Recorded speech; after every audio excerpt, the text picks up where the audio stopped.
ರಾಜ್ಯದಲ್ಲಿ ಜನಗಣತಿಯ ಜಟಾಪಟಿ ನಿಲ್ಲುವಂತಹ ಲಕ್ಷಣ ಕಾಣ್ತಾ ಇಲ್ಲ. ಜನಗಣತಿ ವರದಿಯ ಮೂಲ ಪ್ರತಿಯ ಬಗ್ಗೆ ಈಗ ಬಿಜೆಪಿ ಅನುಮಾನವನ್ನು ವ್ಯಕ್ತಪಡಿಸಿದೆ. ಕಾಂತರಾಜ್ ಸಮಿತಿಯ ಮೂಲ ಪ್ರತಿ ಸಿಎಂ ಮನೆಯಲ್ಲಿದೆ ಅಂತೇಳಿ ಪ್ರತಿಪಕ್ಷ ನಾಯಕ ಆರ್ ಅಶೋಕ್ ಬಾಂಬ್ ಸಿಡಿಸಿದರು. ಇದು ಈಗ ಕಾಂಗ್ರೆಸ್ ನಾಯಕರ ಕೋಪಕ್ಕೆ ಗುರಿಯಾಗಿದ್ದು ಜನಗಣತಿ ಕಿಚ್ಚು ಮತ್ತಷ್ಟು ದಗದಗಿಸುವುದಕ್ಕೆ ಆರಂಭವಾಗಿದೆ. ಒರಿಜಿನಲ್ ಸಿದ್ದರಾಮಯ್ಯ ಮನೆಯಲ್ಲಿ ಸಿಗಾಕೊಂಬೋದು. ಅಶೋಕ ಯಾವತ್ತು ಸತಿ ಹೇಳಿದ್ದಾನೆ, ಅವರು ಸುಳ್ಳೇ ಹೇಳೋದು. ಕಾಂತರಾಜ್ ವರದಿ ಒರಿಜಿನಲ್ ರಿಪೋರ್ಟ್ ಎಲ್ಲೋಯ್ತು? ಜಯಪ್ರಕಾಶ್ ಹೆಗಡೆ ಕೇಳಬೇಕು. ರಾಜ್ಯ ರಾಜಕೀಯದಲ್ಲಿ ಜಾತಿಗಣತಿ ಜಟಾಪಟಿಗೆ ಸದ್ಯಕ್ಕೆ ತಾರ್ಕಿಕ ಅಂತ್ಯ ಸಿಗುವ ಯಾವುದೇ ಲಕ್ಷಣಗಳು ಕಾಣಿಸ್ತಿಲ್ಲ. ಕಳೆದೊಂದು ತಿಂಗಳಿಂದ ಮೆಗಾ ಸೀರಿಯಲ್ನಂತೆ ನಿತ್ಯ ಹಲವು ಬೆಳವಣಿಗೆಗಳನ್ನು ಕಂಡಿತ್ತು ಜಾತಿಗಣತಿ ಯುದ್ಧ.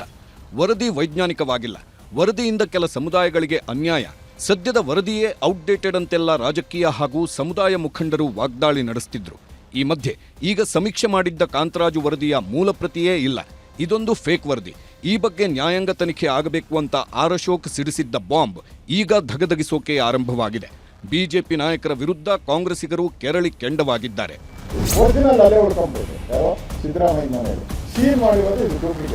ಆರ್ ಅಶೋಕ್ ಹೇಳಿಕೆಗೆ ಕೆರಳಿ ಕೆಂಡವಾಗಿರೋ ಕಾಂಗ್ರೆಸ್ ನಾಯಕರು ವಿಪಕ್ಷ ನಾಯಕರಾಗಿದ್ದುಕೊಂಡು ಈ ರೀತಿ ಆರೋಪ ಮಾಡೋದು ತಪ್ಪು, ಜವಾಬ್ದಾರಿಯಿಂದ ನಡೆದುಕೊಳ್ಳಬೇಕು ಅಂತ ತಪರಾಕಿ ಹಾಕಿದ್ದಾರೆ. ಕಾಪಿ ಸಿದ್ದರಾಮಯ್ಯ ಮನೆ, ಒರಿಜಿನಲ್ ಸಿದ್ದರಾಮಯ್ಯ ಮನೆಯಲ್ಲಿ ಸಿಗಾಕೊಂಬಿಟ್ಟಿದೆ.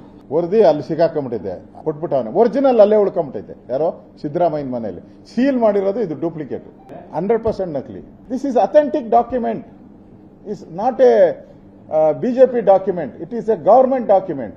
It's authentic. ಇದನ್ನ ಪ್ಲೇಸ್ ಕೂಡ ವಿಧಾನ ಪರಿಷತ್ತಲ್ಲಿ ಆಗಿದೆ ಅಂತ ನೀವೇ ಹೇಳ್ತಾ ಇದ್ದೀರಲ್ಲ. ಅಶೋಕ ಯಾವತ್ತು ಸತಿ ಹೇಳಿದ್ದಾನೆ, ಅವರು ಸುಳ್ಳೇ ಹೇಳೋದು. ಮೂಲ ಪ್ರತಿ ನಮ್ಮ ಹತ್ರ ಇರಕ್ಕೆ ಯಾಕೆ ಸಾಧ್ಯ ಆಗುತ್ತೆ? ಮೊನ್ನೆ ಕ್ಯಾಬಿನೆಟ್ ಮೀಟಿಂಗ್ ಅಲ್ಲೇನೆ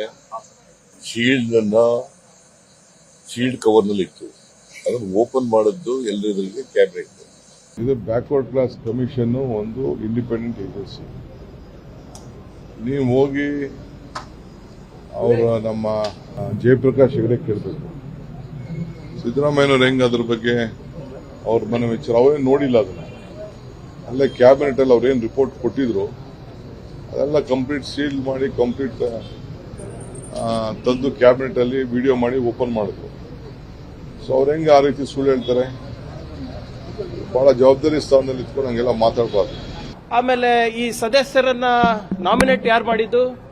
ಕಾಂಗ್ರೆಸ್ನವರ? ಅಂದಿನ ಸರ್ಕಾರ ನಿಮ್ದಿತ್ತು, ನಿಮ್ಮ ಸದಸ್ಯರಲ್ವಾ ಇವರು? ಅವಾಗ ಅಧ್ಯಕ್ಷರು ಕೂಡ ನಾಮಿನೇಷನ್ ಯಾರು ಮಾಡಿದ್ದು?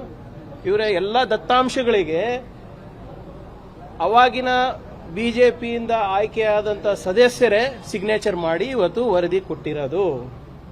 ಸುಳ್ಳು ವರದಿ ಅಂತ ಹೇಳ್ತಾ ಇದ್ದೀರಲ್ಲ, ಮತ್ತೆ ನಿಮ್ಮ ಸದಸ್ಯರಿಗೆ ಕರೆದು ಕೇಳಿಸ್ಬಿಡಿ, ಯಾಕೆ ಇವರೆಲ್ಲ ಸೈನ್ ಮಾಡಿದ್ದಾರೆ ಅಂತ. ನಾವು ಅದೇ ಸಿಗ್ನೇಚರ್ ಮೇಲೆ ಅದನ್ನೇ ನಂಬ್ಕೊಂಡು ಇವತ್ತು ಕ್ಯಾಬಿನೆಟ್ಗೆ ತಂದಿದ್ದೀವಿ. ವಿರೋಧ ಪಕ್ಷದವರು ಎಲ್ಲ ವಿಷಯದಲ್ಲೂ ಕೂಡ ಆರೋಪಗಳು ಮಾಡ್ತಾ ಇರ್ತಾರೆ. ನಾವು ಅವರಿಗೆ ಕೇಳೋದೇನು ಅಂದರೆ, ನೀವು ಪಾಸಿಟಿವ್ ಕ್ರಿಟಿಸಿಸಮ್ ಮಾಡಿ ಸರ್ಕಾರದ್ದು, ಅನವಶ್ಯಕವಾಗಿ ಆರೋಪಗಳನ್ನು ಮಾಡಿದರೆ ಪ್ರಯೋಜನ ಇಲ್ಲ ಅಂತ ಹೇಳ್ತಿರ್ತೀವಿ. ಆದರೆ ಅವರು ಆರೋಪಗಳನ್ನು ಮಾಡ್ತಾನೆ ಇರ್ತಾರೆ. ಈಗ ಮೂಲ ಪ್ರತಿನೇ ಇಲ್ಲದೆ ಹೇಗಾಗುತ್ತೆ?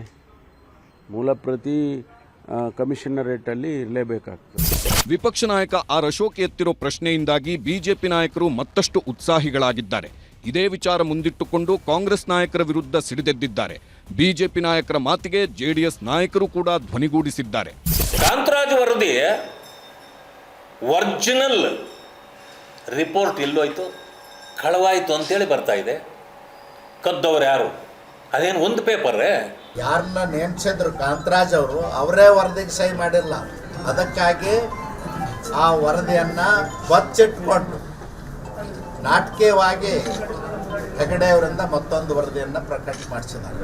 ಒಂದು ದಶಕದಲ್ಲಿ ಕಾಂತರಾಜುರವರ ವರದಿ, ಆ ಒಂದು 5 ವರ್ಷದಲ್ಲಿ ಅವರು ತಯಾರು ಮಾಡಿದಂಥ ಒಂದು ರಿಪೋರ್ಟ್ ಏನಿತ್ತು, ಆ ಒಂದು ಹಸ್ತಪ್ರತ ಮತ್ತು ಮೂಲಪ್ರತ ಎರಡೂ ಕೂಡ ಕಳೆದು ಹೋಗಿದೆ ಅಂತಕ್ಕಂಥದ್ದು. ಅಷ್ಟಕ್ಕೂ ಏನಿದು ಮೂಲಪ್ರತಿ ಹಸ್ತಪ್ರತಿ ಸಮರ ಅನ್ನೋದನ್ನ ನೋಡೋದಾದ್ರೆ, 2015ರಲ್ಲಿ ಹಿಂದುಳಿದ ವರ್ಗಗಳ ಆಯೋಗದಿಂದ ಸಾಮಾಜಿಕ ಮತ್ತು ಶೈಕ್ಷಣಿಕ ಸಮೀಕ್ಷೆ ಶುರುವಾಗುತ್ತೆ. 2016ರಲ್ಲಿ ಸರ್ಕಾರಕ್ಕೆ ವರದಿ ಸಲ್ಲಿಕೆಯಾಗಬೇಕೆಂದು ಮೊದಲು ಕಾಲಮಿತಿ ನಿಗದಿ ಮಾಡಲಾಗುತ್ತೆ. 2016ರ ಏಪ್ರಿಲ್ ತಿಂಗಳಲ್ಲಿ ಜಾತಿ ಗಣತಿಯಲ್ಲಿ ಸಿಕ್ಕಿದ್ದ ಪ್ರಮುಖ ಜಾತಿಗಳ ಜನಸಂಖ್ಯೆ ಮಾಹಿತಿ ಸೋರಿಕೆಯಾಗುತ್ತೆ. ನಂತರ 2018ರಲ್ಲಿ ಸಿದ್ದರಾಮಯ್ಯ ಸರ್ಕಾರ ಅಧಿಕಾರ ಮುಗಿಯುವವರೆಗೂ ಸಮೀಕ್ಷೆ ವರದಿ ಸಲ್ಲಿಕೆಯಾಗಲ್ಲ. ಅವಧಿ ಮುಕ್ತಾಯವಾದರೂ ಹಿಂದುಳಿದ ವರ್ಗಗಳ ಆಯೋಗದ ಅಧ್ಯಕ್ಷರಾಗಿ ಕಾಂತರಾಜು ಮುಂದುವರಿಕೆ ಮಾಡಲಾಗುತ್ತೆ. ಬಿಜೆಪಿ ಸರ್ಕಾರದ ಅವಧಿಯಲ್ಲೇ ಜಾತಿಗಣತಿ ವರದಿಯ ಮೂಲಪ್ರತಿಯ ಬಗ್ಗೆ ಚರ್ಚೆ ಶುರುವಾಗುತ್ತೆ.